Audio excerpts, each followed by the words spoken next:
have this good guy here. All right. Hi, I'm Adam. I'm from our San Francisco office, and I'm a Confluence support engineer and team lead. And I want to talk to you about Confluence Blueprints, which we released in Confluence 5.1. So, what is a blueprint? Why did we make blueprints? Okay, not using that. Spacebar it is.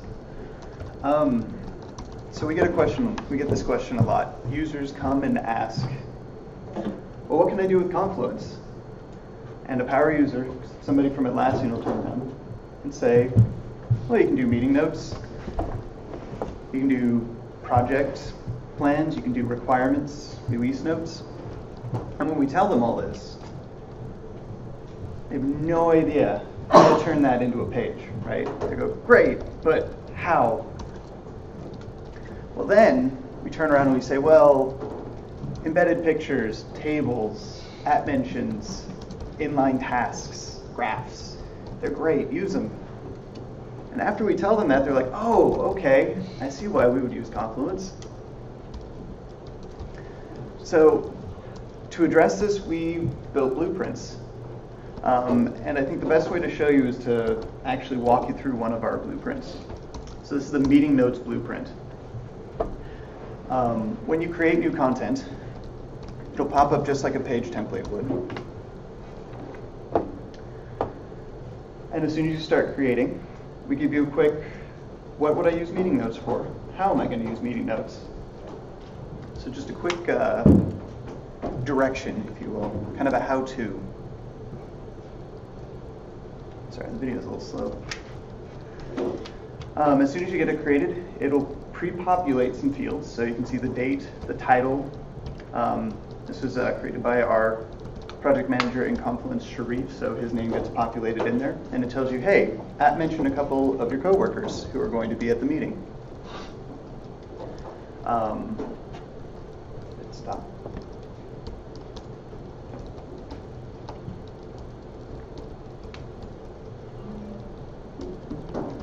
So you fill in a couple of people who will be there. It tells you to set some goals. You can see the table down there. So it has some guided inputs. Sorry, quick question. Can you fill like a group of people to say like the entire dev team? Right now, no, because this is using the existing at mentions feature. That's a share function. So anyway, once this is created, you have your nice little completed meeting notes here. You have some tasks for people to complete.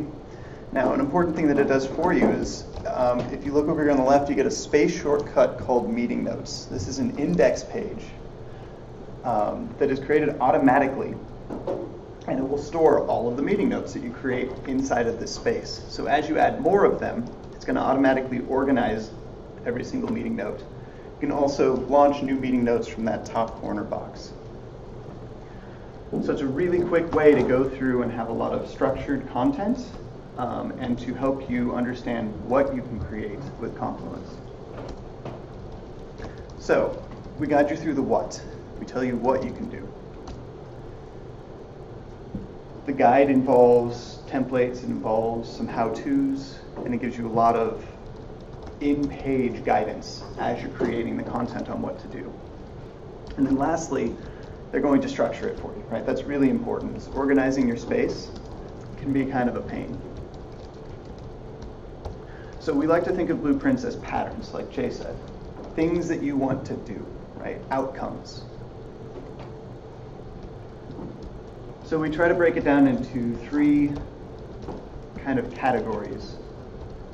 First one is it focuses on user input and guidance, help the user create that content. It will help you control the flow, so guide the user from start to finish to get that desired outcome. And then lastly, big focus on organizing the content for you. So in the meeting notes blueprint, in these three buckets, we have the how-to guide at the start, gives you an idea of what you're going to be doing. All of the features during edit with the inline notes help you control the flow to get them to a completed meeting note. And then lastly, the label report obviously gives you the structure that you're looking for. So we have a couple of other blueprints. We're going to go through these quickly since I have a short bit of time. But this is the file list blueprint. So select your file list. This time, instead of a landing mat, you get a creation wizard, kind of similar to how we do internal service desk. Very simple method to gather info for you. So you can create a name, you can add some page restrictions, and we're going to create one for product avatars for our project. So it'll create this page for you with a drag spot, so you can drag and drop all of your avatars quickly into the page.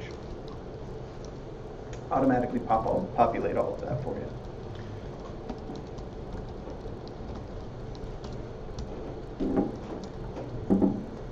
So this one gave you an example of a creation wizard as the first step, and a special view that you got after the page was created in order for you to drop those files. So a couple more. Requirements blueprints. This one's actually kind of fun. We've created a page properties macro that goes into the top of all the project requirements, and you can fill this out. Same method that you would kind of with meeting notes. When you're done filling it out, that index page that gets created has all of those fields already populated for you. So you can sort by any one of these and quickly check the status of your requirements pages or your projects.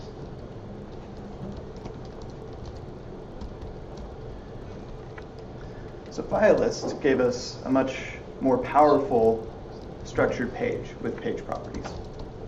But it's not just limited to these things, right? We have a lot of other things that you could do with blueprints. For instance, you could create a Jira, or we're in the process of creating a Jira report blueprint that will automatically pull information based off of release versions and put them into a Confluence page for you, so you can see open bugs, shipped features, open features.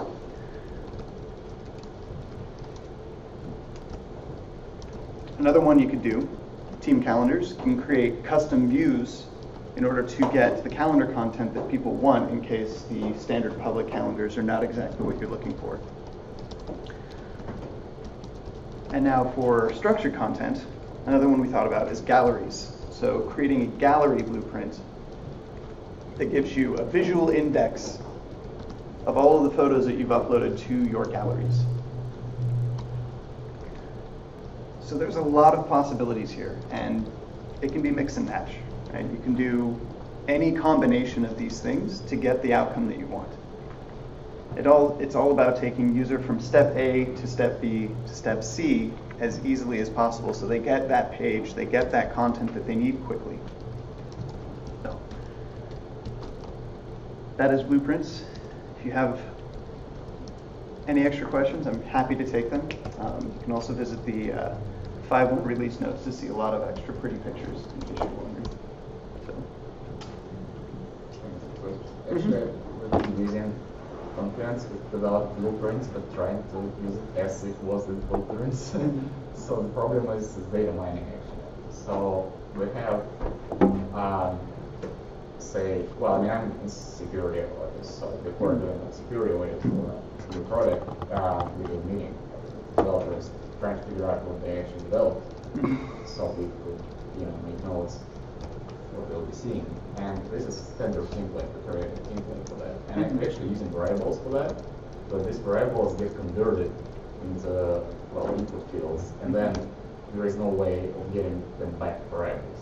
So for example, we ask developers, what language did you write your application in? And so when we create a template, we create a variable for the marked language.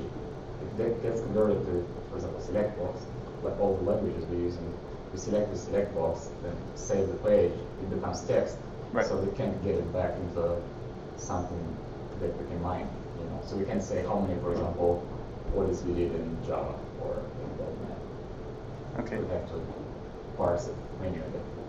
So if I'm understanding your question is, can blueprints use page template variables, basically? Not only use it, but can you get, using blueprints, can you get the data you inputted back into some parsable format? Yes.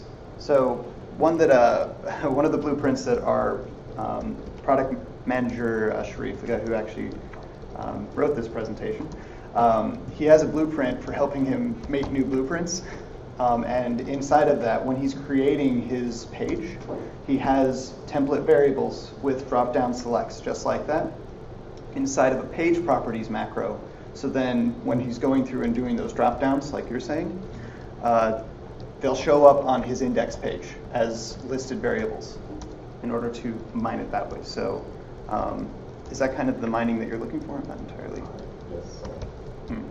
Yeah, sorry, I don't have a demo for that one right now, but yes, you should be able to do that. You can find me afterwards, and I should be able to show you, hopefully. Anyone else? All right.